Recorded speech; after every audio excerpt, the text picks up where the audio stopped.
내 마음을 돌이키라는 제목으로 하나님의 말씀 전하겠습니다. 어떻게 사랑이 변하니? 이 대사 혹시 아십니까? 웃는 분들은 이 영화 보신 분들이죠. 봄날은 간다라는 한국 영화가 있는데요, 그 영화의 유명한 대사예요. 남자 배우 그 유지태가 연기를 했는데, 그 사람은 굉장히 순수한, 그래서 그 순수한 사랑으로 이 여자 배우를 사랑하는 역인데, 이 여자 배우가 변심하는 것이 너무 실망이 돼서 어떻게 사랑이 변하니? 그렇게 얘기를 한 거예요. 그런데 여러분, 이 질문에 대해서 여러분들 어떻게 생각하세요? 사랑이 변합니까? 아니면 영원히 변하지 않습니까?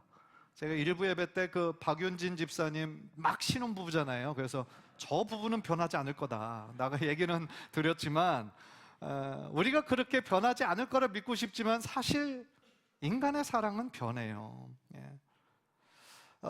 그런데 영원히 변하지 않는 사랑도 있어요. 우리를 향한 하나님의 사랑이에요. 하나님의 사랑은 시간이 지나도, 1000년이 지나도, 2000년이 지나도 변하지 않는 사랑이 바로 우리를 향한 하나님의 사랑이에요. 그런데 문제는 뭐냐면, 우리를 향한 하나님의 사랑은 영원히 변하지 않는데 하나님을 향한 우리의 마음은 자꾸 변해요. 너무 변덕이 심해요, 우리는. 그런데 변덕스러운 우리들의 마음을 보면서 하나님의 마음은 어떠실까요? 참 안타까워하지 않으시겠어요? 그리고 우리들에게 다시 나에게로 돌아와라, 다시 나에게로 돌이켜라, 그렇게 말씀하지 않으실까요? 저는 그런 면에서 오늘 본문에 나타난 이 솔로몬의 그 마음의 그런 변화들을 보면서 좀 반면교사로 삼아서 우리들의 마음 하나님께로 어떻게 좀 향해야 하는지 이 말씀을 통해 깨닫고 은혜 받는 시간이 되셨으면 좋겠어요. 지난 화요일 날 우리 통성경 본문이 열왕기상 11장이었어요. 그런데 이 본문을 읽으면서 오늘 1절부터 5절까지 같이 읽었는데, 유독 마음이라는 단어가 계속 반복이 되는 거예요. 2절에 한 번, 3절에 한 번, 4절에 3번, 이 마음이라는 단어가 계속 나오고, 조금 있다가 9절에도 또 한 번 나오더라고요.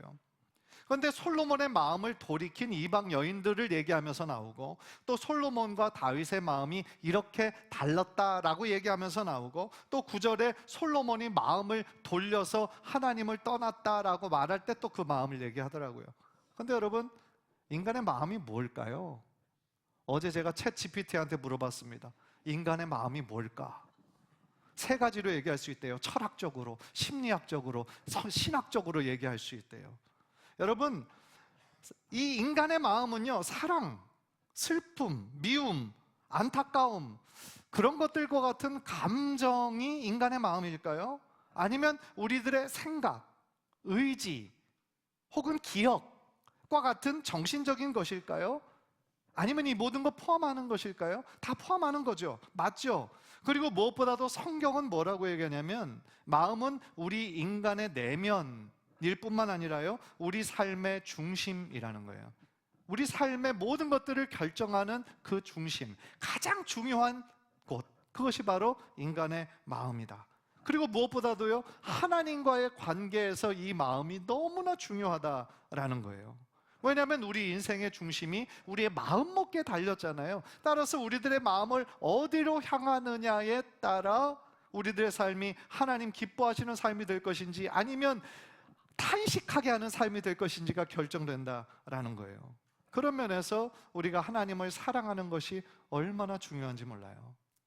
첫 번째로 솔로몬의 그 첫 마음을 우리가 한번 생각해 볼 텐데요, 이 솔로몬의 통치한 그 세월이 자신의 아버지 다윗처럼 40년이었어요. 그래서 40년이 긴 세월인데 크게 두 시기로 나눌 수 있어요. 솔로몬의 통치 전반기에 가장 대표적인 업적이 뭐냐면 성전을 건축하고 왕궁을 건축했다라는 거예요. 그런데 그거 세월만 23년이 걸려요. 그때까지만 해도 솔로몬의 마음은 어땠냐면요, 하나님을 많이 사랑했어요. 그리고 자신의 아버지 다윗이 자신에게 가르쳐준 그 믿음의 길을 떠나지 않았어요. 그러니까 솔로몬의 첫 마음은요, 하나님을 많이 사랑하였고, 자신을 많이 사랑하는 솔로몬도 하나님은 또 그 솔로몬을 보시고 사랑해 주셨죠. 예를 하나 들어볼까요? 솔로몬 하면 제일 먼저 나오고 유명한 이야기, 솔로몬의 재판 이야기예요. 솔로몬의 재판 이야기는 교회를 다니지 않는 사람도 다 알아요. 예. 교회를 다니지 않는 사람도 다윗과 골리앗 얘기 다 알고요. 이 솔로몬의 유명한 재판 이야기 다 알아요. 사실 솔로몬의 탁월한 재판이었고 솔로몬의 지혜가 당시에 전 세계로 퍼지게 된 결정적인 계기가 그 재판 이야기였어요. 그런데 여러분, 솔로몬이 그렇게 지혜의 대명사가 된 이유가 뭘까요? 비결이 뭘까요? 처음부터 머리가 좋게 타고나서일까요? 물론 다윗이 아버지니까 좋은 머리를 가졌을 거예요. 그런데 더 중요한 거는 하나님께서 그에게 지혜를 선물로 주셨어요. 하늘의 지혜를 주셨어요. 그리고 그 지혜를 얻게 된 결정적인 계기가 성경에 나와 있는데요, 솔로몬이 하나님께 일천번제를 드려요. 일천번제를 드렸더니 하나님께서 꿈에 솔로몬에게 나타나셔서 네가 무엇을 원하냐, 내가 다 들어줄게 라고 말씀해 주시죠. 그런데 여기서 한 가지 그냥 사이드로 우리가 오해하지 말아야 될 것이, 이 일천번제가요, 번제를 1000번 드렸다라는 게 아니에요. 번제를 1000번 드렸다는 것이 아니고 1000마리의 제물을 번제로 드렸다라는 거예요. 어떤 분들은 일천번제를 1000번 드리는 헌금으로 해석해서 매일매일 이 1000번을 채우면 하나님의 어떤 응답과 축복이 있을 거다라고 생각을 하시는데, 그거는 조금 오해하신 거예요. 오해하셔서 성경을 잘못 적용하신 거예요. 하나님께서는요, 제물의 양 얼마나 오랫동안 1000번 한다고 해서 들어주시고 10번 한다고 해서 안 들어주시고 그런 분이 아니세요. 양이 아니라 그 우리가 드리는 제물, 헌금에 담겨있는 우리 마음의 중심을 보시는 분이세요. 하나님께서 솔로몬을 축복하신 이유는요, 솔로몬이 하나님을 전심으로 사랑했기 때문이에요. 그리고 하나님 앞에 나아갈 때마다 겸손한 마음으로 나아갔기 때문에 하나님께서 그를 축복해 주신 거예요. 하여간 그 하나님의 네가 무엇을 하기를 원하느냐라는 질문에 솔로몬이 대답한 것이 열왕기상 3장 9절이에요. 우리 한번 다 함께 읽을까요? 시작. 누가 주의 이 많은 백성을 재판할 수 있사오리이까? 듣는 마음을 종에게 주사 주의 백성을 재판하여 선악을 분별하게 하옵소서. 여기서 듣는 마음이라고 번역됐는데 다른 번역을 보니까 지혜의 마음이라고 번역이 됐어요. 그러니까 솔로몬이 하나님께 여러 가지를 구할 수 있는 절호의 기회였어요.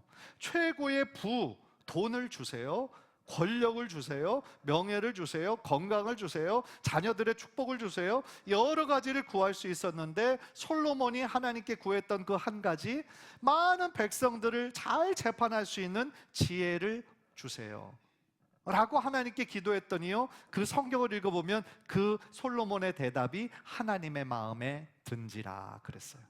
무슨 얘기입니까? 솔로몬이 그 기도가 하나님을 기쁘시게 했다라는 거예요.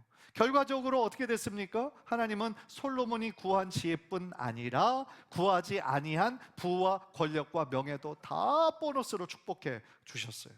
또 하나, 솔로몬이 정말로 하나님을 사랑했구나라고 하는 증거가 어디 나오냐면은, 그가 성전을 7년 만에 건축하고요, 오늘날로 얘기하면 헌당 예배, 헌당식을 하는데 그가 준비한 긴 기도문을 하나님께 드리는 내용 중에 어떤 내용이 있냐면 이방인의 뜰에 대한 내용이 나와요. 여러분, 이것은 좀 생소하실 텐데 한번 저의 이야기를 들으면 이해가 되실 거예요. 그 이방인의 뜰이라는 것은요, 이방인이라도 하나님 앞에 나와서 기도할 수 있는 그 장소인 거거든요. 자, 열왕기상 8장 41절부터 43절 제가 읽을 테니까 여러분들은 눈으로 따라 읽으십시오. 또 주의 백성 이스라엘에 속하지 아니한 자 곧 주의 이름을 위하여 먼 지방에서 온 이방인이라도 그들이 주의 크신 이름과 주의 능한 손과 주의 표심팔의 소문을 듣고 와서 이 성전을 향하여 기도하거든 주는 계신 곳 하늘에서 들으시고 이방인이 주께 부르짖는 대로 이루사 땅의 만민이 주의 이름을 알고 주의 백성 이스라엘처럼 경외하게 하시오며 또 내가 건축한 이 성전을 주의 이름으로 일컫는 줄을 알게 하옵소서. 솔로몬의 기도문이에요. 여러분, 이방인의 뜰이 왜 중요한지 아십니까? 솔로몬 성전이 지어지기 전까지 하나님 앞에 나아갈 수 있는 사람들은 오직 유대인들 뿐이었어요. 그렇죠? 성막을 통해 하나님을 만나고 나아갔는데 이스라엘의 전유물이었어요. 다른 이방인들은 하나님 앞에 나오고 싶어도 나올 수가 없었어요. 그런데 드디어 성전이 최초로 지어지고 이 솔로몬 성전에 이방인의 뜰이 있다라는 것은 상징적으로 어떤 의미가 있는 거예요? 이제는 혈통적으로 유대인이 아닌 이방인들도 다른 나라와 다른 민족에 있는 사람들도 하나님 앞에 나와 하나님께 예배하고 기도할 수 있는 은혜의 길이 새롭게 열렸다라는 거예요. 이게 굉장히 중요한 사건인데요. 왜냐하면 하나님은 유대인의 하나님이 되시려고 유대인을 부르신 게 아니에요. 하나님은 우리 모든 민족의 하나님이 되시기를 원하시는 거예요. 여러분, 하나님께서 아브라함을 제일 처음 부르실 때부터 가지고 있었던 하나님의 꿈이 있었어요. 여러분, 뭐라고 생각하세요? 왜 아브라함을 축복의 통로로 삼으셨을까? 아브라함을 축복의 통로로 삼으셔서 모든 민족을 축복하기를 원하셨어요. 그러니까 아브라함이라고 하는 개인은 상징적으로 믿음의 첫 시작, 믿음의 첫 통로가 된 것이지, 이스라엘이라고 하는 나라를 축복하시기 위해서 아브라함을 부르신 것이 아니다라는 거예요. 하나님의 마음은 아브라함을 부르실 때부터 열방을 향한 꿈을 가지고 계셨다라는 거예요. 그렇기 때문에 아브라함의 후손인 이삭, 야곱, 그리고 요셉의 시대에 드디어 입애굽하게 되고, 그죠? 그 가족 70명이 애굽으로 들어가게 되고, 그곳에서 400년 동안 있는 동안 아브라함에게 주셨던 두 가지 약속 중에 큰 민족을 이루게 하시겠다라는 하나님의 뜻이 이루어졌고, 이제는 출애굽해서 하나님의 약속하신 땅 가나안으로 들어가는 것이 최종 목적이 아니라 그곳에서 하나님의 뜻을 이루는 제사장 나라와 거룩한 백성이 되는 것이 하나님의 뜻이었거든요.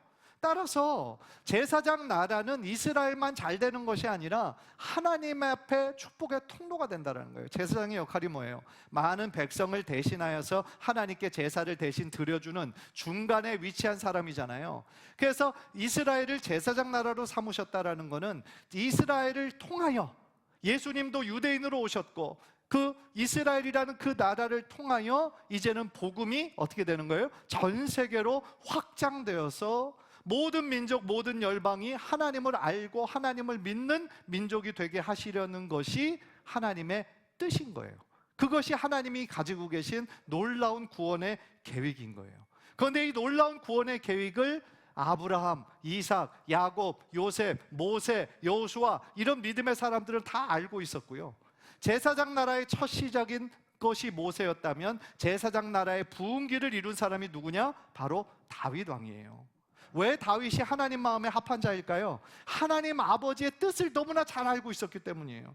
우리들도 누군가 나의 마음을 읽어주고 나의 마음을 정말 이해해주면 그 사람을 사랑하죠. 사랑할 수밖에 없잖아요. 하나님도 마찬가지예요. 하나님의 마음을 이해하고 하나님이 가지고 계신 꿈을 이루어드리기 위해 노력하는 그 사람을 하나님은 주목하시고 지금도 축복하시는 거죠. 그런 측면에서 솔로몬이 최초로 지었던 그 성전에 이방인의 뜰이 있었다라고 하는 것은 단순히 자신의 아버지 다윗이 남긴 유언이니까 아유 성전 지어야지, 그게 아니에요. 성전을 짓는 것을 통하여서 하나님께서 다윗에게 계속하여 가지고 계셨던 하나님의 꿈, 유대인들 뿐만 아니라 모든 민족이 하나님의 축복받기를 원하고 복음을 듣고 하나님께로 돌아오기를 원하는 그것이 실제적으로 눈에 보여지는 역사로 구현화된 현장이 바로 이방인의 뜰의 존재였다라는 거예요. 그러니까 그때까지만 해도 솔로몬의 마음의 중심에 누가 있었어요? 하나님이 계셨어요.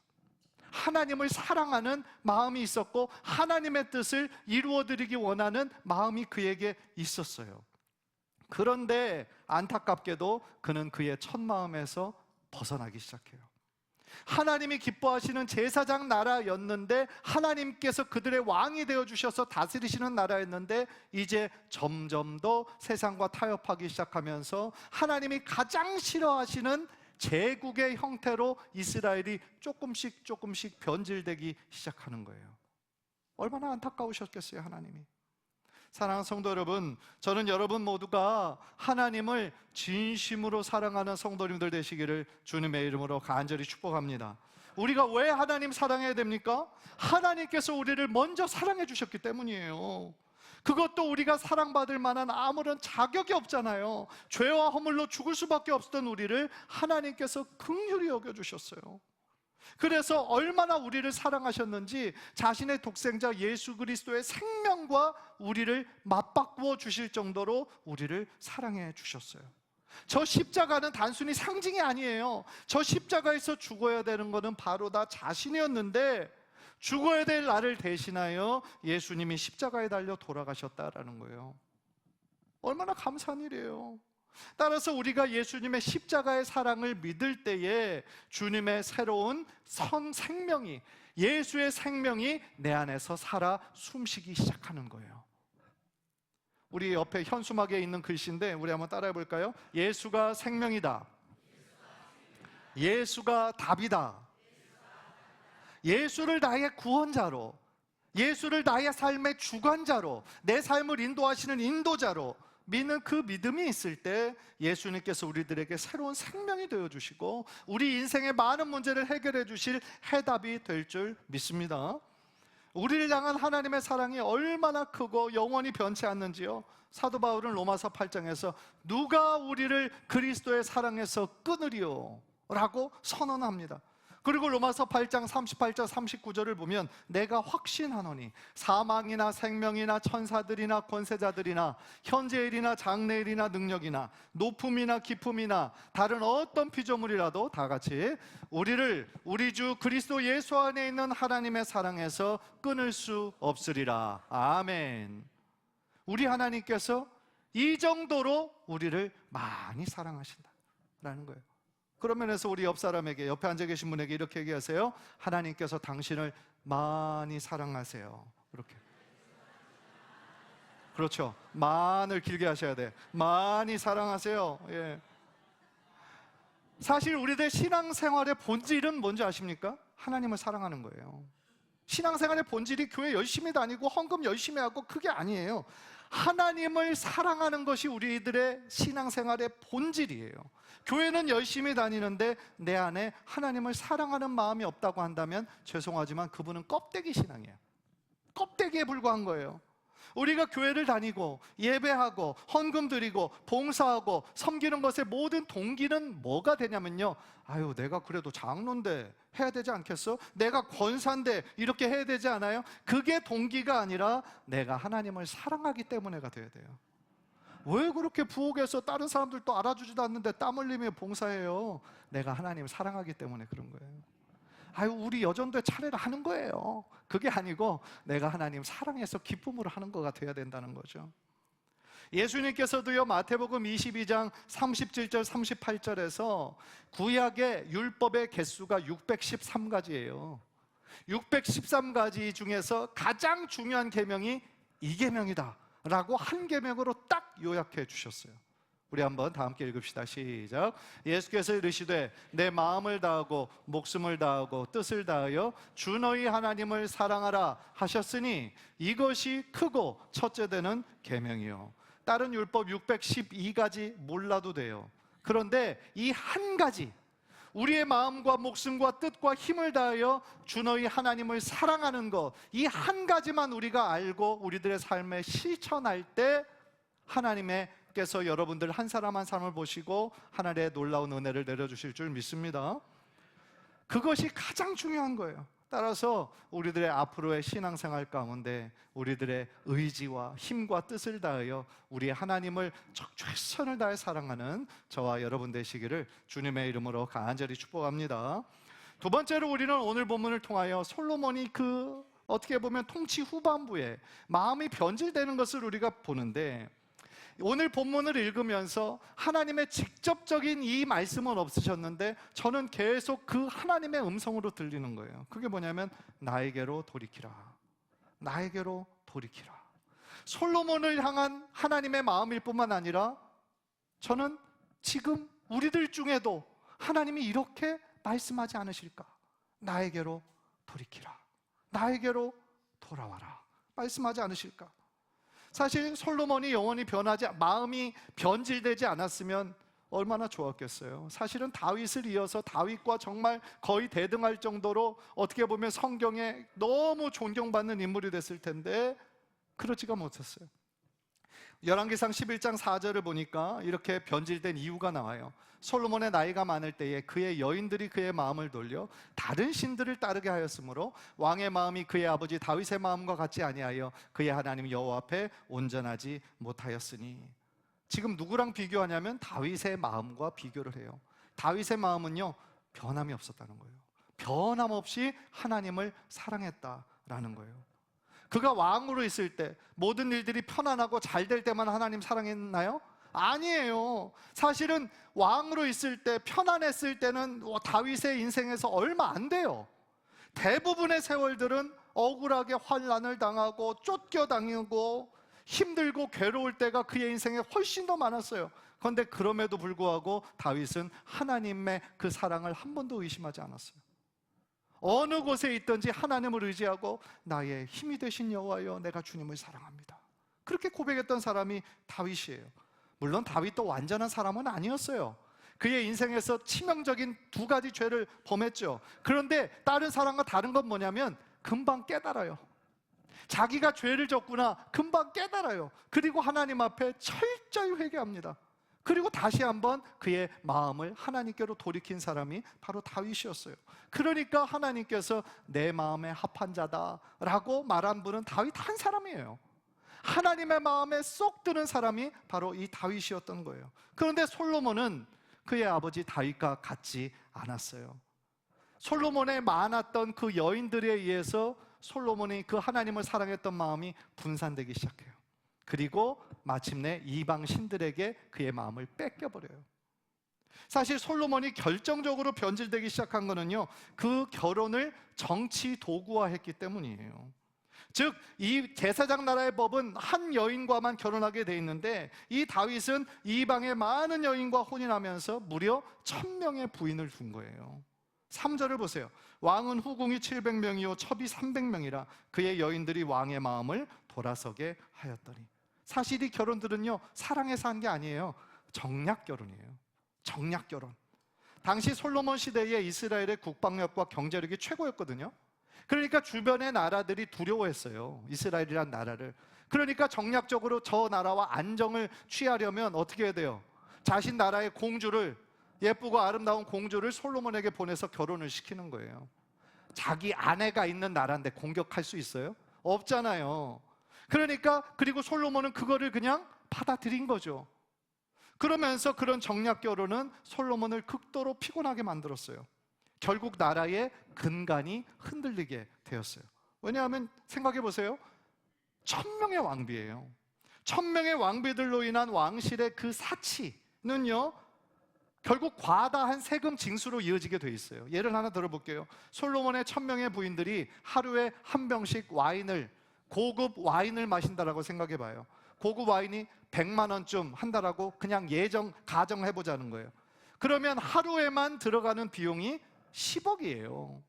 그런데 그거를 1년 내내 365일 1000명의 부인들이 와인을 하루에 한 병씩 꼭 마셨다고 생각해 보세요. 1년에 그 솔로몬의 부인들 와인값만 3650억이 들어가는 거예요. 이런 비용을 누가 감당해야 됩니까? 국민들의 세금이에요. 그러니까 솔로몬의 통치 후반부에는 국민들의 원망이 자자할 수밖에 없었죠. 뿐만 아니라 더 나쁜 게 있어요. 이 1000명의 부인들이 각자 다른 나라에서 오게 되잖아요. 자기 혼자 오는 게 아니잖아요. 자기 함께하는 시녀들도 많이 데리고 왔을 뿐만 아니라 무엇보다도 자기 나라에서 자기가 섬기던 우상을 그대로 가지고 와요. 자기가 섬기는 신, 사랑하는 신이니까. 그러니까 솔로몬이 어떻게 합니까? 그것만은 안 돼! 라고 끊었어야죠. 그런데 왕비가 내가 섬기던 신이야 라고 하니까 그것을 허락할 뿐만 아니라 예루살렘에 그 신전도 세우게 해요. 그런데 여러분, 그 신들이 얼마나 악하고 음란한 신들인지 몰라요.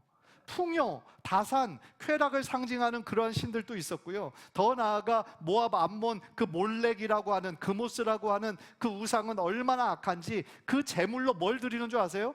사람을 드려요. 살아있는 사람을. 어린 아이들을 살아있는 채로 죽여서 제물로 드리는 그 제사가 바로 이 이방 신들에게 드리는 그 제사였어요.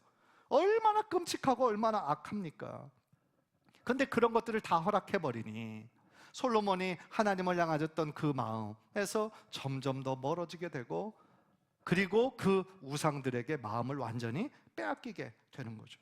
그러니까 아까 제일 전반부 솔로몬이 하나님을 사랑하는 마음이 그가 지혜를 구한 것과 또한 하나님의 마음은 열방을 향한 꿈, 그래서 이방인의 뜰을 세운 것에 그 마음이 있었다라고 제가 말씀을 드렸는데, 하나님이 가장 싫어하시는 거가 뭘까요?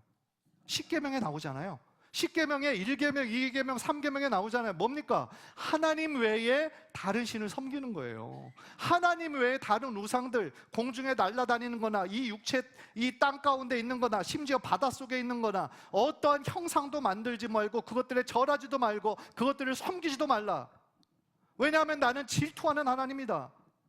하나님이 가장 싫어하시는 게 하나님 외에 다른 우상들을 만들고 절하고 섬기는 거예요. 그런데 지금 솔로몬은 뭘 하고 있는 거예요? 그거를 하고 있는 거예요. 그러니까 솔로몬이 빠르게 몰락을 하는 거를 보게 되고, 결국 그가 몰락한 그것의 결과가 뭐였냐? 그토록 강대하고 정말 하나님의 자랑이 되었던 그 이스라엘, 다윗과 솔로몬의 때가 전성기였잖아요. 그런데 솔로몬 사후에 그 잘 나가던 나라가 두 동강이 나잖아요. 그죠? 하나님의 징벌이었던 거죠. 우리는 여기서 한 큰 영적 교훈을 깨닫게 돼요.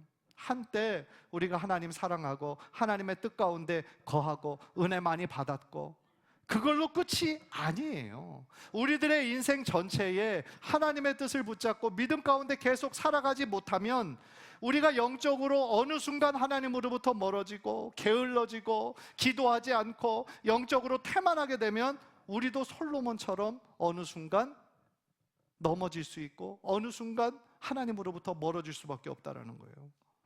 역사 속에서 가장 어떻게 보면 지혜롭고 가장 부강을 했던 그 솔로몬과 같은 사람도 이렇게 제일 처음에는 이러지 않았죠. 그런데 조금씩 타협하기 시작하다가 결국 많은 부인들과 함께 들어온 우상들로 인해서 이렇게 멀어지고 결국은 완전히 타락했던 것을 보면서 우리 인간의 마음은요, 누구나 이런 부패한 죄성이 있다는 거예요. 우리들 완전한 사람 한 사람도 없어요. 우리들 모두 다 이런 죄성이 아직도 우리 안에 있어요. 부패한 것들이 우리들에게 있다는 거죠. 따라서 우리도 영적으로 계속 하나님의 은혜 안에 거하려는 우리들의 노력이 없다면, 하나님의 말씀 붙잡고 기도하는데 깨어있지 않다면 우리도 어느 순간 사단 마귀의 유혹으로 인해 어떤 돈의 문제, 어떤 이성의 문제, 여러 명예와 권력의 문제, 그런 문제로 우리도 하나님에게서 멀어지고 완전히 바닥으로 떨어질 수 있다라는 거죠. 따라서요, 나는 괜찮아, 이 정도면 나는 절대로 안 흔들려, 그게 제일 무서운 거예요. 나는 절대로 안 넘어가 라고 하는 그거를 사단 마귀는 이용하는 거예요. 따라서 우리 성도는 늘 영적으로 정말 잠들지 말고 깨어서 기도해야 될 줄 믿습니다. 그래도 참 감사한 건 뭐냐면 우리 안에 우리를 도우시는 분이 계세요. 누구세요? 성령님. 나를 가장 잘 아시고 하나님의 사정을 가장 잘 아셔서 우리를 위해 중보하시는 하나님이 우리 안에 계시다니까요. 성령님이세요. 따라서 우리가 매일매일 같이 성령님 의지하면서 주님, 오늘 하루도 나를 도와주세요. 오늘 하루도 나의 이 입술을 붙잡아 주시고 나의 시선과 나의 귀와 내가 정말 오늘 살아가는 그 모든 것들을 하나님 지켜주시고 모든 악의 위협과 유혹으로부터 지켜주세요. 그렇게 하나님 앞에 기도하며 하루를 시작할 때에 성령 하나님께서 여러분의 손을 붙잡아 주시고 가장 안전하고 올바른 길로 인도해 주실 줄 믿습니다. 돌이킬 수 있을 때 돌이키는 것도 사실은 은혜예요. 우리가 넘어질 수 있지만, 우리가 실수할 수 있지만 그거를 반복하면 안 되잖아요. 하나님께서도 솔로몬에게 돌이킬 수 있는 기회를 주셨어요. 그래서 9절을 보니까 솔로몬이 마음을 돌려서 자꾸 하나님을 떠나고 있으니까 하나님께서 솔로몬에게 2번이나 나타나셨다라고 성경에 나와 있어요. 다른 신을 따르지 말라고 경고하셨다라는 거예요. 그런데 솔로몬은 하나님의 음성을 듣고서도 어떻게 했어요? 계속 악의 길로 간 거예요. 그러니까 하나님의 큰 징계를 받을 수밖에 없었다라는 거죠. 사랑하는 성도 여러분, 한번 생각해 보세요. 여러분들과 지금 하나님과의 관계는 어떻습니까? 여러분은 정말 지금 하나님께서 기뻐하시는 그 믿음의 길을 잘 걸어가고 계십니까? 아니, 그냥 열심히는 살고 있는데 어떻게 사세요? 아유, 그냥 열심히 살아요. 열심히는 살고 있는데 하나님과는 별로 상관없는 세상의 길을 열심히만 걸어가고 있지는 않습니까? 열심히만 살다 보니까 결국은 하나님을 등지고 살아가고 있지는 않느냐는 거죠. 간절히 바라기는, 하나님은요, 우리들의 마음의 중심을 원하세요. 너의 마음을 달라는 거예요. 너의 마음의 진심을 나에게 달아줘라. 따라서 오늘 정말 간절히 바라기는, 하나님을 향한 우리의 그 사랑의 마음이 중간에 변질되지 않고 하나님께서 기뻐하시는 그 믿음의 길을 끝까지 잘 걸어가는 저와 여러분 되시기를 주님의 이름으로 간절히 축복합니다. 기도하겠습니다.